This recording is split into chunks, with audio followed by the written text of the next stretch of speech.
మనతో పాటు మరొక భక్తులున్నారు. వారితో మాట్లాడదాం. సార్ నమస్తే అండి. అంటే బాబాని నమ్మాలి అని ఎందుకు చెప్తారు? అసలు బాబా చాలా మంది మన దేవుడు కాదు అంటున్నారు. నమ్మకము అనేది ఎవరిష్టం వాళ్ళదండి. కాకపోతే అంటే మనం ఏదైతే అనుకుంటామో మనస్ఫూర్తిగా అనుకున్నది ఏదైనా జరుగుతుంది. దానికోసమే మనం బాబా కోసం వస్తున్నాం ఇక్కడికి భక్తులంగా. మీ లైఫ్‌లో నేను ఏం జరిగింది? నేను 25 to 30 ఇయర్స్ నేను సాయిబాబా గుడికి ప్రతి గురువారం వెళ్తాను. ప్రతి గురువారం వెళ్తా. నేను ఉండేది ఎల్బీ నగర్. ఇక్కడ అక్కడి నుంచి వచ్చారా? కూతురు వాళ్ళ ఇంటికి వచ్చాను. ఆహా! ఇవాళ గురువారం కదా, బాబా దర్శనం చేసుకొని పోదామని వచ్చాను ఇట్లా. మీ జీవితంలో జరిగిన ఒక అద్భుతం గురించి చెప్పండి. బాబా గారి. అద్భుతము అంటే ఎప్పుడైనా సరే, ఎక్కడైనా సరే ఏదైనా సమస్య ఉంది, నేను మనకు తెలవకుండానే ఒక మిరాకిల్ అంటే ఏంటంటే, ఒక గుడికి వచ్చినాము, ఈరోజు దండం పెట్టుకున్నాము, వెళ్ళాము. నేను ఆర్ఎంపీ డాక్టర్ను. ఓహ్! నేను క్లినిక్లో వెళ్ళి కూర్చుంటాను. ఫస్ట్ నేను ఇంటి దగ్గర నుంచి స్నానం చేసి గుడికి వచ్చి గుళ్ళో కూర్చొని దండం పెట్టుకొని క్లినిక్కి వెళ్ళి కూర్చోగానే నా కోసం జనాలు వెయిట్ చేస్తుంటారు. హ్మ్. పేషెంట్లు. పేషెంట్స్ ఎదురు చూస్తుంటారు. ఆ విధంగానే ఎప్పుడైనా సరే ఏదైనా నాకు ఇది కావాలి బాబా అని నేను దండం పెట్టుకున్నాను అనుకోండి, అది నాకు తెలవకుండానే జరుగుతుంది. ఓహ్! హ్యాపీ. అట్లా. Okay sir. అందుకనే మధ్యలో నేను వెళ్ళటానికి వీలుగాక బంద్ చేసినా గానీ మళ్ళీ బాబా రప్పించుకుంటాడు. హ్మ్. ఈ వారం పోలేదంటే నాకేదో పోయింది అనిపిస్తుంటది. ఓహ్! అంతగా భక్తి. సోమవారం శివుడికి, ఆదివారం గురువారం సాయిబాబాకి. ఆ విధంగా నేను ఇది చేస్తుంటాను అంతేగా. ఇక్కడ శివుడు కూడా ఉన్నారు మనకి బాబాతో పాటు. ఎలా అనిపిస్తుంది? అంటే ఇంకా నేను లోపల దర్శనం కాలేదు. నేను వచ్చేసరికి కర్టెన్స్ వేసి ఉన్నాయి. హారతి ఉందన్నారు. సరే హారతి అయిపోయేంత వరకు కూర్చొని అర్చన చేయించుకొని వెళ్దామనే ఉద్దేశంతో కూర్చున్నాము. అదే. మనతో పాటు మరొక భక్తురాలు ఉన్నారు. వారి మాటల్లో తెలుసుకుందాం బాబా గారి గురించి. అమ్మ నమస్తే. అంటే మీరు బాబాని ఎంతగా నమ్ముతూ ఉంటారు కదా, మీకు ఎప్పుడైనా బాబా కనిపించారా? ఆ!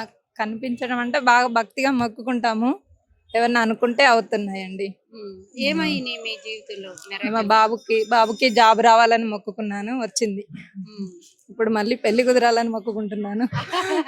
ఈ మొక్కలు అనేవి ఏమి అంటే మామూలుగా నమస్కారం పెట్టుకోవడమేనా? మొక్కు అంటే ఇంకేమైనా మొక్కుతూ నా భోజనాలకి ఏమన్నా ఇస్తాము.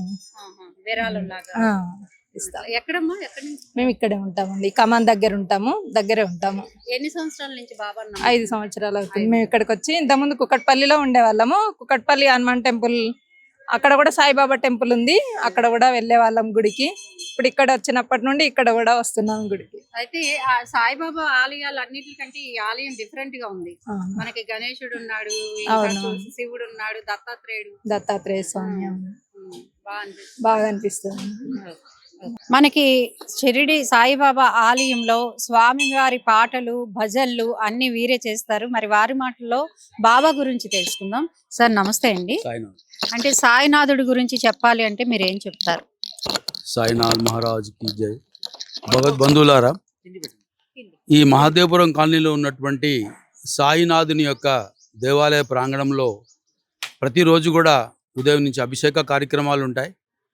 గురువారం మాత్రం 5:30 గంటలకే స్వామివారి యొక్క అభిషేకాలు మరియు సహస్రనామ అర్చనలు కూడా ఉంటాయి. తదనంతరము భక్తుల యొక్క దర్శనార్థము కొన్ని వందల మంది ఇక్కడికి వచ్చి దర్శనం చేసుకుంటూ ఉంటారు. అలాగే ప్రతిరోజు కూడా ఉదయము, మధ్యాహ్నము, సాయంత్రము, రాత్రి స్వామివారి యొక్క హారతి కార్యక్రమాలు ఉంటాయి. మధ్యాహ్నం 12 గంటలకి చక్కగా స్వామివారి యొక్క ప్రసాదాన్ని స్వీకరించడానికి కొన్ని వందల మంది, కనీసం ఒక 1500 నుంచి 2000 మంది వచ్చి చక్కగా స్వామివారి యొక్క ప్రసాదాన్ని స్వీకరించి వెళ్తూ ఉంటారు.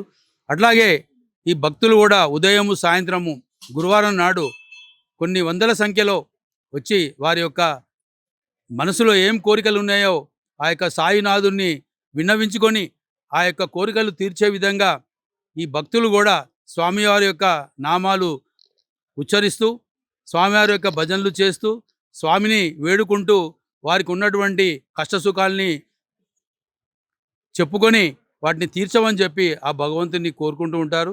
అలాంటి ఈ మహాదేవపురం కాలనీలో ఉన్నటువంటి ఈ యొక్క సాయినాథుని దేవాలయం నందు చాలామంది భక్తులు చెప్తూ ఉంటారు, సార్ నేను అనుకున్న కోరిక నాకు నెరవేరింది కాబట్టి ఈ రోజున నా వంతుగా ఏదో ధన రూపంలో కానీ వస్తు రూపం కానీ ఈ అన్నప్రసాదానికి నేను ఇస్తుంటానని చెప్పి చాలా మంది చెప్తుంటున్నారు. అమ్మా నాది అమ్మ, నేను ఇప్పటి నుంచి కాదు, నేను ఇక నాకు అన్ని అమ్మ స్వామి అన్ని నేను భక్తి మార్గంలో ఉన్నాను. కాబట్టి నాకు అన్ని కోరికలు నెరవేరినాయి. కొన్ని సమస్యలు ఉంటాయి. మన మానవ జీవితం అంటే అన్ని సుఖాలనే ఎవరుకుంటే మన భగవంతుడు కూడా మనం చూస్తూ ఉన్నాం. వాళ్ళు కూడా పాపం మరి శ్రీరాముని తీసుకుంటే మరి అడవులకు వెళ్ళాడు, కృష్ణుని తీసుకుంటే ఆయనకున్న సమస్యలు. అట్లాగే మానవ జీవితంలో కష్టాలు ఉంటాయి, సుఖాలు ఉంటాయి. అన్నిటినీ కూడా సమానంగా చూసిన వాళ్ళే మానవుడు అవుతాడు. కాబట్టి మనము సుఖం వచ్చినప్పుడు సంతోషపడొద్దు, దుఃఖం వచ్చినప్పుడు బాధపడొద్దు. వాటిని సమానంగా చూసినప్పుడే మనకు విలువ అనేది ఉంటుంది ఈ భూమి మీద. కాబట్టి అన్నిటికీ ఒకటే మార్గం. మనకు కష్టం వచ్చినప్పుడు దేవుని దగ్గర ఒక 15 నిమిషాలు కూర్చొని చక్కగా ఆ యొక్క సాయినాథ్ మహారాజుకి జయ అనుకుని మనసులో కోరుకోండి, తప్పకుండా మనకు నెరవేరుతుంది.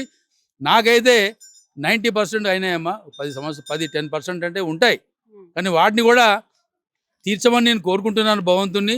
నేను అన్నీ కూడా, ఎందుకంటే ఇప్పుడు నేను 40 ఇయర్స్ స్కూల్ నడిపాను గోదావరిలో, స్కూల్ ఫీల్డ్లో కరెస్పాండెంట్గా నేను ఎన్నో చేశాను. కొన్ని వేల మంది పిల్లలు 30 సంవత్సరాలు అయ్యప్ప దీక్ష, ఇవన్నీ సాయిబాబా ప్రతి సంవత్సరం అన్ని గుళ్ళకి వెళ్తుంటారా ఈ విధంగా. కాబట్టి ఈ సాయినాథుని యొక్క కరుణా కటాక్ష వీక్షణలు అందరిపై ఉండాలని చెప్పి కోరుకుంటూ మరొకసారి ఈ అవకాశం ఇచ్చినటువంటి ఆంధ్రప్రభ పత్రిక, ఆంధ్రప్రభ భక్తి ఛానల్ వారికి, వారి యొక్క కుటుంబ సభ్యులందరికీ పేరు పేరున ధన్యవాదాలు తెలియజేస్తూ సాయిరాం సాయిరాం సాయిరాం, శుభం భూయాత్, ఆయుష్మాన్ భవ.